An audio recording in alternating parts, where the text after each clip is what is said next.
Welcome to Bougie and Boring, the spa business podcast that proves success doesn't have to be stressful. My name is Amanda Louisa. I'm a spa owner and a coach, and around here, bougie means high-end and well-paid. Boring means drama-free and simple. Together, that's how you build a spa that's smooth, profitable, and actually fun to run. Thank you so much for being here. Let's get right to it. Hello, gorgeous, and welcome to Bougie and Boring. I am Amanda. I'm a spa owner that has gone through 9 rounds of hiring. I have hired at least one person every single time that I have gone through a round of hiring.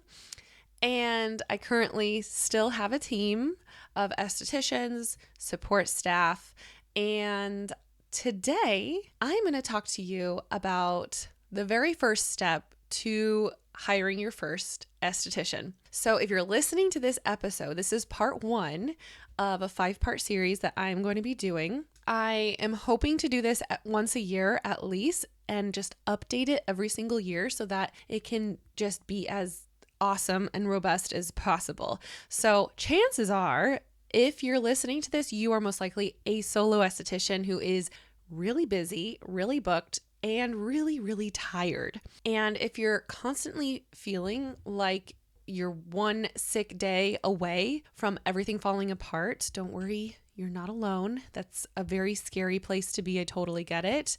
But that is definitely something that I can help with. But if hiring feels overwhelming, scary, and honestly kind of risky, that is totally normal.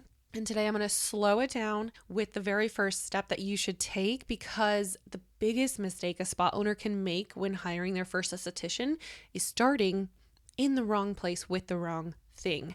So hiring does not start with a job post. That is very important, obviously, but it does start with having the clarity of who you want to hire, what you want them to do, and why you want to hire them to do this thing. Okay. So in this episode, I'm going to walk you through the very first steps that you need to take before you ever post a job so that your first hire can actually help you instead of hurt you, right? That's the thing that I always say in the treatment room, especially when I'm doing chemical peels, like, does this help or does this hurt, right?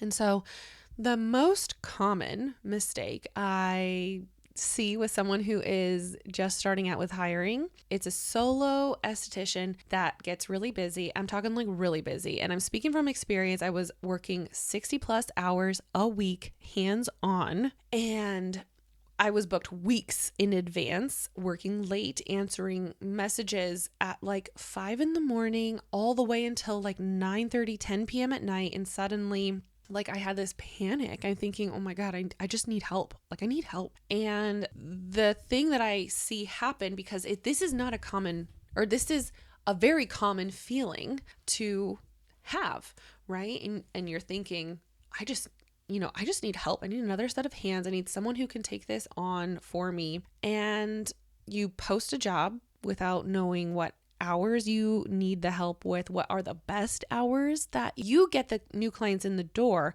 but you don't know how much to pay this person or how the hire will affect your business finances, or what you actually need help with, or the best days and times that a new hire should be working in order to get booked the fastest.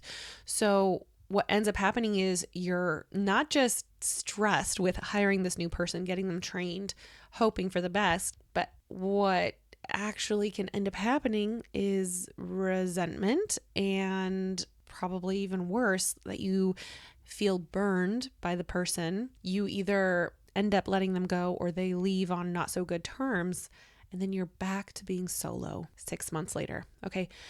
But we're not going to do that. We're not doing that here. This is not your story, okay? So the first thing you're going to do is decide what hours you actually need help with, okay? So it's not deciding who you're hiring, it's deciding when they're going to be helping you. What days are you most booked out? Typically, this is a Thursday, Friday, and Saturday in the evenings, okay? That's where people are going to look for first before that you are able to let them know, actually, I work on the day that you have off. Or I work, you can come in on your lunch break. It's I work fast enough to where you can get this done on a lunch break. What hours, are these clients, especially new clients, because that's who's going to be going to your new hire, are your new clients, right? And where are you turning people away? Okay. So you're not hiring a full-time esthetician just because you're overwhelmed. You're hiring coverage for the specific demand that your business has. So getting clear on the hours that you need help with prevents you from overthinking, and it protects your payroll. Okay. This is a great way to make sure that the provider is paying for themselves by my method is that they are paying for themselves by the third day that they are working for you. So on their third day, they are seeing paid clients. Okay. That's my method. I have used it, and I've had clients of mine use that method, and it is great. That's what I have to say about that. But the next step is to decide what you're going to pay them without it being an emotional thing. A really big area that I see clients get stuck in is, oh, well, my competitors are paying this, or the state average is this for an esthetician. And the problem with that is, one, you don't know for sure if that's what the esthetician is getting paid at another spot. And maybe you do. Let's say you know for a fact, but you don't know what their finances look like. You know what your finances look like. And so because of that, you need to make the decision based on your business's finances. This part matters so much more than what we think. You need to decide what you can afford to pay, not what feels nice or what you think might be competitive, but what your spa, what your business can sustain. So I am always going to recommend hourly. You can give bonuses, which I have like this incredible bonus spreadsheet that I created that is so phenomenal. And so this is totally a tangent. My husband is an engineer. He double majored in engineering and math. Okay. So this boy loves numbers, which I'm so thankful for all the people out there that love, numbers. I have slowly become someone who loves numbers too. But I mean, this guy loves like the crazy math numbers. So I am always recruiting him like, hey, I need your help with this spreadsheet because I need to figure this out, and I want it to be like the best possible thing for my team. And then what I end up doing is I share it with my clients like, hey, I am bonusing my team, and this is how I'm doing it. It's based off of how much they work. So it's based off of how many hours are worked and how booked they are. Because if you have someone who is like they have 40 hours available to see clients, but they're only 10% booked, first of all, you have bigger problems than a bonus. In that case, please reach out to me. I digress. So if, let's say you've got, 3 estheticians, one is 40 hours a week and she's only 10% booked. The other one is 10 hours a week and she's 50% booked. The third one is 30 hours and she's 100% booked. Who should be getting the most bonus out of all 3 of those people? It's the 30 hours at 100% booked, right? She is bringing in the most revenue. Well, I mean, yes, without getting too deep in the weeds of it, she's bringing in the most revenue, right? And so, but if you just take, let's say you have a bonus of $1,500, you can't just divide by 3 and give everyone $500 because that person who was working 40 hours a week only contributed 10%. She was only booked 10%. She didn't even pay for herself at that point. And you can't, it's not fair, and it incites resentment, and you're going to have your star esthetician or estheticians start feeling like things aren't fair. And that's not a good place to be as an employer. So I should say, my finance guy and my numbers guy and I created a spreadsheet for how to bonus out your team based off of how booked and how many hours are worked. So it's pretty spectacular. I love it so much. Anyways, I digress. I kind of got off topic there. Okay, back to this episode. So figuring out how to pay them, I recommend hourly. I have it so that it depends on you and your spa if you're going to have the esthetician collect tips. I recommend 100% of the tips go to the esthetician. They did the work. They should get the tip. That's just my personal philosophy and belief. Bonuses, incentives, and then also you need to account for payroll taxes, right? So if you don't decide this up front, you're going to negotiate something from a place of fear, and fear is so expensive. Please don't do this. Fear is just not a good place to be making any kind of decisions from. So the next step, save a small little payroll cushion.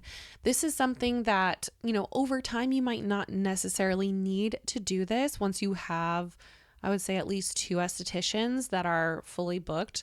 Once you have those 2 estheticians, you shouldn't need too much of a payroll cushion, but you should have some type of a rainy day fund.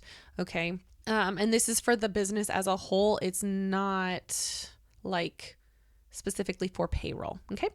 So, this step is, it's common to skip this part because, this is the scary part of hiring.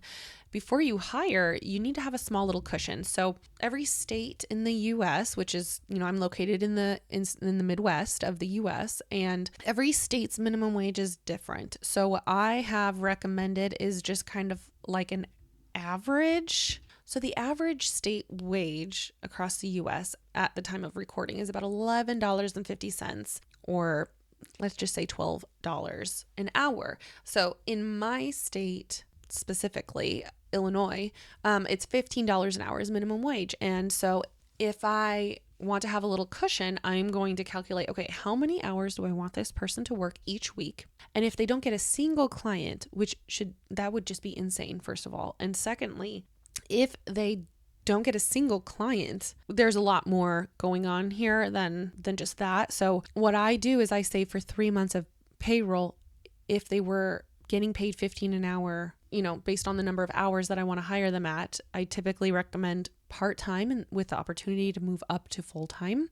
And this is just a way for you to almost just have some breathing room to calm your nervous system, right? And so that your new hire can build their books, and it allows you to lead instead of coming from a place of panic.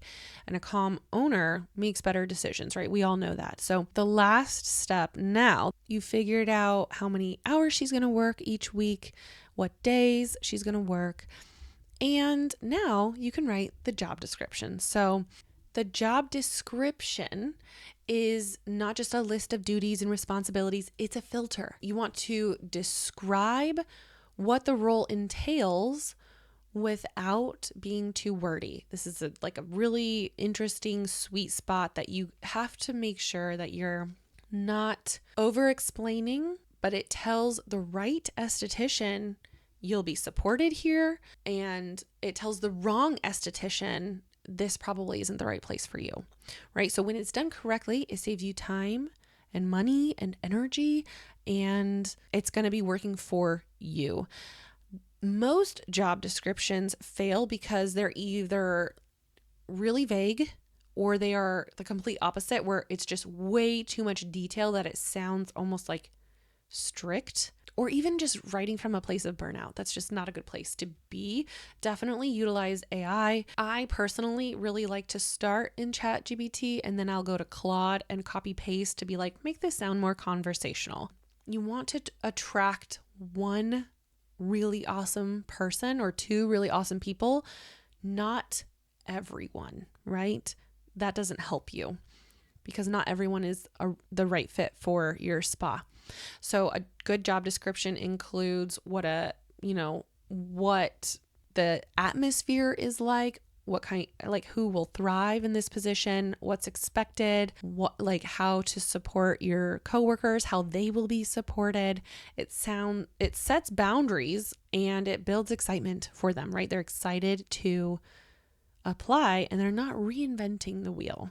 So if you want, you're more than welcome to look at the career page that I put up on the Beach House, which is my spa in Central Illinois. I have a very small little paragraph that says who we are, and then underneath that is our mission, who we serve, and what we do. It tells the esthetician what they can expect from working with you, what kind of, services that they're going to be doing, and who they're going to be serving, right? I also put, I have a little blurb on mine that says a few reasons why it's awesome to work at the Beach House. And I say, we provide opportunity for growth. We're a team built on trust, and it's guaranteed pay. That's a big reason why I choose hourly. And I highly recommend it to my clients because it's so much easier to manage cash flow when you know what's going out, and the employee will also be able to better navigate her own paychecks because she's going to know what's coming in. So it's better for everyone. It's just a lot more stable for everyone. And that's what a lot of people are craving these days, is stability. So, amongst a lot of other reasons, a lot of big business reasons, those are some of the main ones.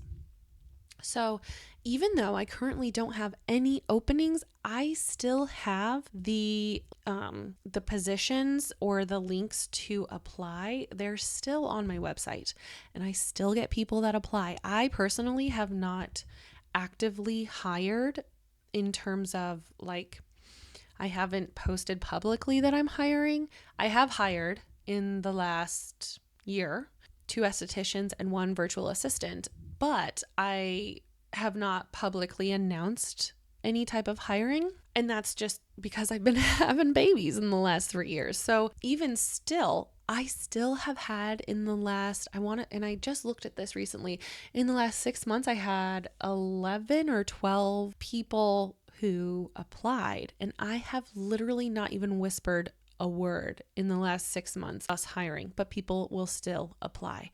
And so creating not just like a careers page, but and that's what I am using as my job description. But you can use a job description that goes on Indeed or social media. And in the next episode, that's actually what I'm going to be talking about, is where to post your job description. And also there is a very, very important step that you should not miss when you are doing the application process, because this can be very overwhelming for someone. You can have tons and tons of people that apply, but you're actually able to slim down who is actually applying down to 2 or 3 really incredible estheticians in a matter of minutes. I've literally timed myself doing this, and I was able to actually go down from 38 applicants down to 3 in less than 3 minutes.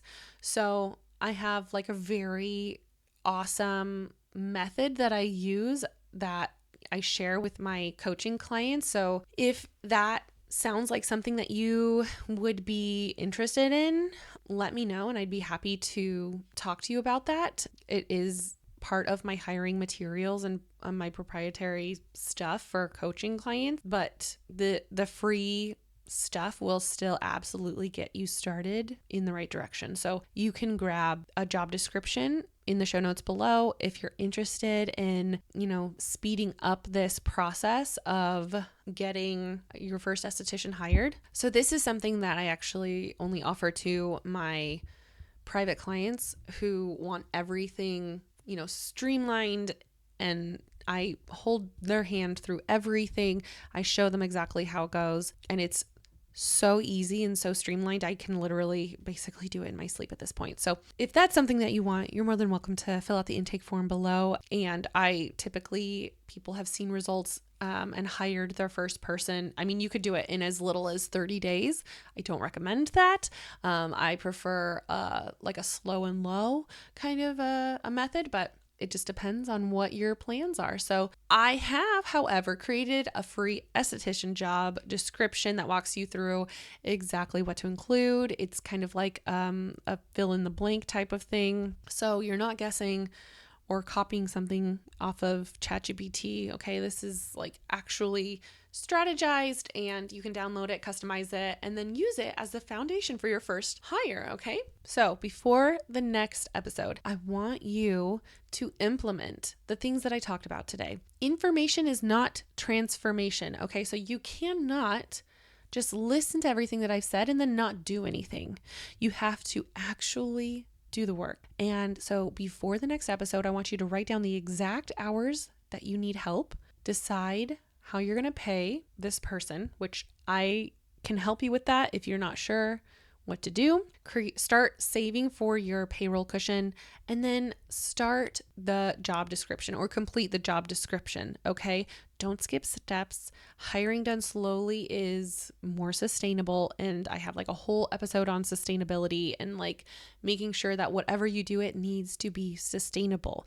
So the things that you're doing now are going to set you up for success and for the ability to not stress out about these things later. So in the next episode, we're going to be talking about where to post your job application, because once your foundation is really solid, visibility is what is going to bring the right esthetician to you. So if you're a solo esthetician thinking about making your first hire, send this episode to a friend who's in the same season as you, and remind yourself that building support is leadership. Okay. So I will talk to you in the next episode.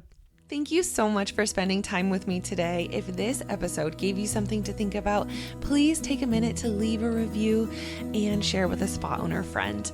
If you're ready for more support like this, I have left the link to my free 30-minute discovery call in the show notes below.